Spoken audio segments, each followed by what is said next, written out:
Un embargo frappe qui? Réfléchissons. D'ailleurs, voyons ce qui s'est passé.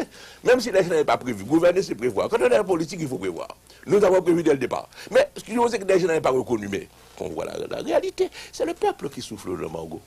Il y a des gens qui sont enrichis par l'embargo. Civils et militaires. Qui se sont enrichis par l'embargo. Le peuple crève sous l'embargo. Alors, écoutez, je vous pose une question alors à mon tour. Est-ce que vous croyez que nous, quand on est pour le peuple haïtien, quand on est pour les masses haïtiennes, on doit les placer en condition de souffrance, on doit les frapper, alors que les bénéficiaires de l'embargo sont, paraît-il, ceux que l'on veut sanctionner. Vous comprenez, on aboutit non seulement à une injustice, on aboutit à une absurdité, et maintenant je vais plus loin. Je vais plus loin. Écoutez, soyons sérieux quand on parle d'Haïti. Vous savez, c'est une expression qui est fameuse en Haïti, quand je dis soyons sérieux. Soyons sérieux quand on parle des questions d'Haïti. Qu'est-ce que c'est que l'embargo? L'embargo est un instrument pour détruire l'économie haïtienne. Je vais vous dire. Nous avons toujours eu une économie de subsistance, c'est ce qui marque la société traditionnelle, le système traditionnel. Nous produisons pour vivre très peu d'échanges commerciaux, la canne à sucre, le café, etc., de quelques produits. Mais depuis quelque temps, nous avions commencé à développer un secteur moderne de l'économie haïtienne. Une agriculture d'exportation. Vraiment, bon, nous avons le café avant, bien sûr, je le reconnais, mais par exemple les mangues, de nouveaux produits, et deuxièmement, une industrie d'assemblage à Port-au-Prince.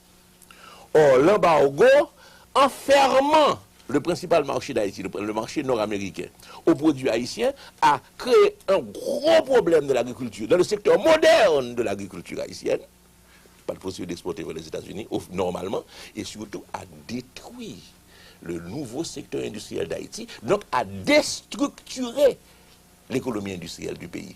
Ces investissements ont été en République dominicaine, à Costa Rica ou ailleurs.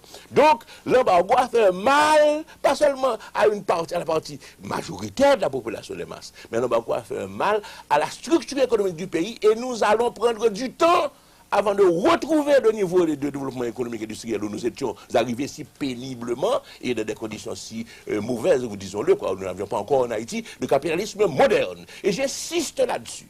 Il nous faut en Haïti un capitalisme moderne. Nous n'avons même pas. Nous avons toujours eu un capitalisme traditionnel.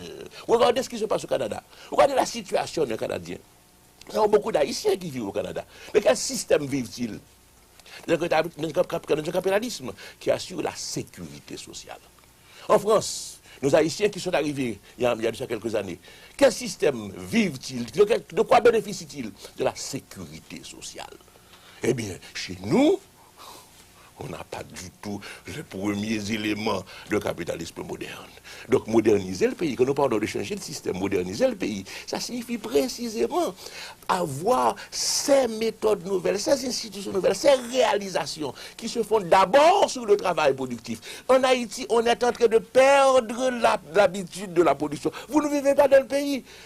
Je vis dans le pays de 2 ans et demi, je suis rentré de force, puisque vous savez qu'on a voulu m'empêcher de rentrer, mais je suis rentré par la force de la loi. La force de la loi. Eh bien, une petite seconde. Ce que je dis est très important. Il faut que les Haïtiens réalisent qu'à l'heure actuelle, on est en train d'habituer les Haïtiens à recevoir leur nourriture plutôt qu'à la produire. On est en train de déshabituer l'Haïtien à être des producteurs. On fait de l'Haïtien seulement des consommateurs recevant les produits. C'est grave pour l'avenir national.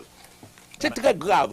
L'embargo, c'est ce que ça signifie. Parce que c'est à travers l'embargo qu'aujourd'hui, on nous envoie, on dit, en compensation, on crée la faim et on satisfait cette faim en nous donnant la nourriture. Alors que le gros problème pour nous est de produire notre nourriture, est de travailler pour produire notre nourriture. C'est ça le problème national haïtien.